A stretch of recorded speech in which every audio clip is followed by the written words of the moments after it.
Caught in a whirlwind of emotions and high-stakes drama, Brooke Logan's world has ignited with fire and tension. After being relentlessly pursued and emotionally overwhelmed by Nick Forrester, she shockingly says yes to his marriage proposal only days after they reunited.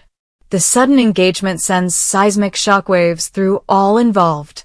Ridge Forrester, her longtime husband and chairman of Forrester Creations, watches his world tilt off its axis. Faced with the sudden loss of Brooke once more to Nick, Ridge makes a bold, impulsive decision, a fast-track wedding, aiming to bind Brooke to him before Nick can cement their engagement. Now all paths collide in a high-stakes showdown: emotions, ambition, love, loyalty, and betrayal, set against the backdrop of Forrester Creations itself. Brooke, stunned by her own impulsiveness, alternates between elation and guilt. She recalls the intensity of the tension with Ridge. He's the man she built a life with, the father of her children, the one who built an empire beside her. Yet here stands Nick, her stepson by marriage, whose ardent pursuit of her defies every boundary. His desperation, the hunger in his voice, the boldness of his proposal, it spoke to something in her heart, something she didn't even know she was missing. How could she resist? Ridge senses the shock of her sudden acceptance, and the threat it poses looms over him like a storm cloud. He acts quickly, reacting not out of calm strategy, but raw fear: fear of losing Brooke, fear of losing face, fear of losing control. He decides to rip the Band-Aid off: a wedding in days, a witness list of colleagues, family, perhaps only a handful of insiders. The optics alone would blunt Nick's momentum. Ridge inundates the company with plans, logistics, dress fittings, guest lists. He's laser-focused. His children rally behind him. Steffi, loyal to Ridge by principle, and RJ, who knows what's at stake, help stitch everything together. Steffi even taps into Taylor's earlier wedding planning notes, dusting off memories of a smaller, more intimate gathering between Ridge and Brooke. But Brooke isn't so sure. On one hand, the thrill of Ridge flying to her side with flowers and proclamations of undying love reminds her why they fell in love in the first place. Their chemistry, their shared history, the empire they built. All of it still pulses between them, despite the damage of past betrayals. On the other, there's Nick's passion, his bold defiance, and the way he sees her not as Ridge did many times, expecting her to fall in line with expectations, but as someone who disrupted his world, and now demands hers. He treats her not like a queen, but like a woman to be claimed, and finally, she felt seen. The wedding preparations become battlefield terrain. Invitations, if any, are quietly sent. Party planners are briefed. The Forrester design room is emptied of fabric swatches and replaced with tuxedos and veils. Ridge orders the peak of elegance gown, crafted by Forrester household seamstress, as a private project overnight. Meanwhile, Nick's supporters, Zend, Paris, Thomas, rack up tensions at FC when they overhear the news. Thomas, jealous, can't help himself. "Is this how we treat our stepmom now?" he spits, pain slicing through his sarcastic jabs. Paris, torn between loyalty to Brooke and empathy for Ridge, tries to diffuse the escalating emotions. Zen tries to shield Brooke from gossip, but whispers swirl. Soon the rumor mill can't be contained. The media starts sniffing out the elopement. Paparazzi stake out the company gates. The Forrester board gets wind. Some fear the optics, others think it's theatrical marketing gold. Nothing like a surprise wedding to boost the brand. Ridge uses that angle. Love brings power. The Forrester legacy deserves this. He secures reluctant board approval. At the same time, Nick storms into Brooke's office, demanding answers. "Why rush it?" he shouts, slamming his hand on her desk. Brooke, still wearing the ring he gave her, trembles. "I don't know," she whispers. "I'm terrified of losing you, and of hurting Ridge." Ridge overhears. He barges in, the two men lock eyes, standoff electric. "Ridge, this ends now." "Brooke says yes to me." "That's enough." "Nick." Not until she calls it off. Neither man backs down. The air crackles. Zoe, the head of PR, bursts in, panicking. "Gentlemen, clients arriving for interviews, please don't fight in front of the press." But the damage is done. Tensions leak. Photos of them arguing appear on gossip blogs. Brooke realizes the wedding is no longer just personal, it's become a public spectacle. She considers calling it off. She confronts Ridge in the gown showroom, tears in her eyes. "We're turning my life into a headline," she says. "We're dragging a fairy tale wedding through a war zone. I can't breathe." Ridge, hurt, pleads, "I did this for us. To fight for us." "Brooke, no, you did it to build a wall between me and Nick. You're not fighting for us. You're fighting him." She storms away, the gown torn in a swipe of emotion. It's clear they need to stop the spiral. She picks up her phone. Nick answers. "Are you sure?" he asks gently. She pauses. "I don't know." He offers, "Then be with me. No walls. No headlines. Just us." Later that night, Brooke calls Ridge. They meet on the terrace at Forrester Creations under moonlight. Clients and staff drift downstairs from the party prep. She speaks from her soul. "This isn't about a wedding. It's about us. About who I am. Who I want by my side. You had a right to fight, but this reaction, it's not me." Ridge listens, his jaw tight. He realizes he drove her into a corner. He apologizes for using the wedding like a chess piece. Brooke, tears shining, outlines the truth. "I need time. I need space. I need clarity." Ridge nods, pained, but concedes. Meanwhile, at an after-hours impromptu gathering in FC's back office, Nick stands watch. He's been pacing all night, torn between victory and dread. Brooke walks in. She faces him. "Nick, thank you for pushing me to ask questions. But I'm not ready to say yes to marriage. I need me. Do you hate me?" Nick drops to a knee. "No. I love you. More than I know how to show." They embrace, but both know this is uncharted territory. Ridge watches from the doorway, resigned. The battle lines are blurred. Alliance with Ridge, with Nick, they're not mutually exclusive anymore. In the calm after the storm, Forrester Creations hums with quiet tension. Gowns and fabrics still lie out of place. Whispered rumors linger. Staff speculate. Ridge focuses on regaining footing. Brooke focuses on rediscovering herself. Alone, unwritten by expectations. Nick waits, hopeful but patient. The company senses the shift. Creativity hangs in balance, but also opportunity. In action lies tension. Will Brooke return to Ridge with renewed love, or will she forge a bold new path?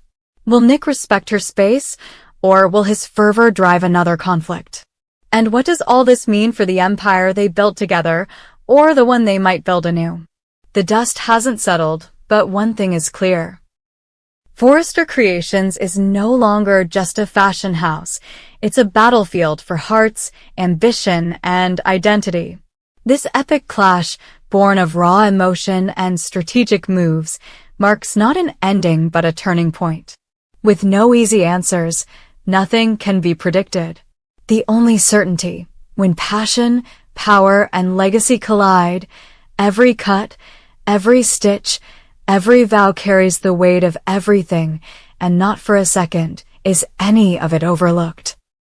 Caught in the relentless crucible of fate and affection, the world of Spencer Publications and the Forrester, Logan's sphere collapses into a vortex of devastating revelation. In the midst of this turmoil, Spencer stumbles upon a truth so chilling it shakes him to his core. Finn, Skandrik's prodigal caretaker and the anchor of Steffi's heart, has been diagnosed with an inoperable brain tumor. As the gravity of Finn's condition sinks in, time becomes the cruelest adversary, ticking away with unforgiving finality.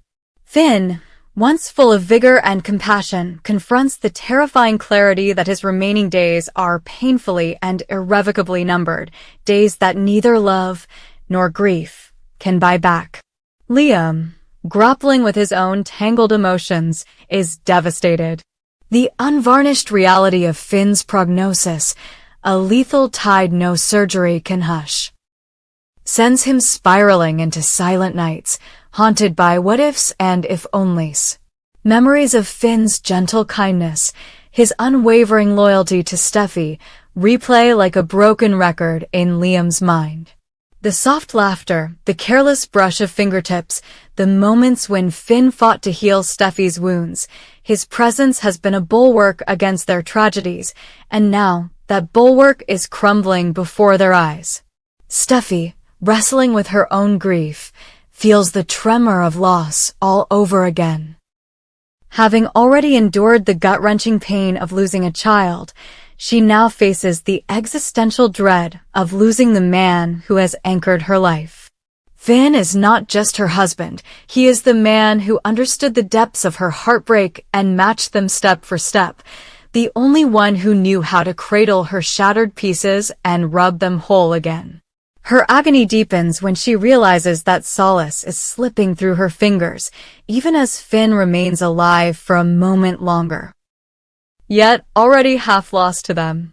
Across town at Spencer Publications, chaos unfurls in a parallel drama. Bill Spencer, the unstoppable magnate, has always been a man of action. But when news of Finn's terminal diagnosis arrives, as Finn and Steffi walk into the boardroom to announce expanded partnerships between their design world and Spencer Publications, Bill's steely self-image falters. He is struck by the helpless knowledge that no deal, no business conquest, and no mountain of wealth can reverse medical certainty. In a man accustomed to commanding outcomes, Bill realizes that even he can't bend fate. The very empire he built seems meaningless if the man he considers like a son cannot be saved. Driven by love and desperation, Bill lunges into frantic action. He mobilizes his limitless resources, assembling a battalion of lawyers to explore experimental therapies, hiring private investigators to scour world-class clinics, and dispatching his most trusted emissaries, Wyatt, Quinn, and their medical liaison, to pressure any research facility with openings. Nothing is too small. Gene therapy trials, hospital donations, trips to Amsterdam and Zurich, each represented by confidential memos and midnight calls in plush offices. For once, Bill's commanding voice trembles with urgency, and the echoes ripple through the company's glass corridors. Wyatt, caught in the crossfire, is torn apart. As deputy CEO and loyal brother, he feelings weigh heavy. Does he step up and take the reins of Spencer Publications during this crisis, delivering decisive leadership as his father expects, or does he stand by Liam's side through the unbearable waiting? His ambition curls in his chest like a slumbering storm as guilt and familial duty compete. Bill watches him closely, leaning hard on Wyatt to be the man this company needs while simultaneously mourning the vulnerability in his own face when he thought he had Finn's fate in his hands. Within Spencer Publications' boardroom, the atmosphere is stunningly raw. No one has ever seen Bill so shaken. The company's hierarchy shifts on unsure feet. Wyatt briefs the board on strategic mitigation, marketing pivot, expanded shipments, press anticipation, but behind his calm veneer lies the emotional pressure of not only plotting business recovery, but also shouldering his brother's pain. The others nod but glance sideways, some sympathetic, some calculating. Corporate whispers, "Don't let this derail the IPO," echo under steely smiles. At home, Steffi is a portrait of controlled heartbreak. She moves through days like a ghost, each quiet step a muted prayer against escape. In her studio apartment, she and Finn sit in tense solidarity. She sketches wedding dress designs. Finn inspects seams with a stoic calm he no longer believes in, but her eyes betray the storm inside. He offers her a reassuring smile, but it doesn't reach his eyes. Their conversations are sterile, about stock shipments, sketches, trademark filings, but beneath the surface, they are shouting to each other with unsaid truths. I'm terrified. I'm not ready. Tell me it's not ending. One evening, Liam arrives unannounced. He collapses into the foyer, his phone clutched like a talisman. Steffi gently draws him in, her warmth a bridge, but as he sees Finn's gaunt figure in the corner, his composure fractures. He steps forward, tears spilling. He's dying. In that moment, the loathing and rivalry between Liam and Finn crumble into shared grief. Liam kneels before Finn and takes his hand. Between them is no rivalry, but a silent covenant of human solidarity. Steffi closes her eyes. Time is hyper-focused. There is no doubt. This is pain. In an emotional series of scenes, Bill dispatches Wyatt and Quinn to a clandestine research lab in Europe. Wyatt hugs Liam before boarding. Liam whispers, "Bring him home," voice thick with refusal to admit how final that sounds. Wyatt looks at his brother with yearning and shame. He can't fix this. Meanwhile, Steffi, unable to contain her emotions, flees to Ridge. At Forrester Creations, she collapses into Ridge's embraces. He is stunned. He thought her romantic despair had passed when she married Finn. Now confronted with Finn's death sentence, Ridge watches her unravel and realizes that their shared history is still a lifeline.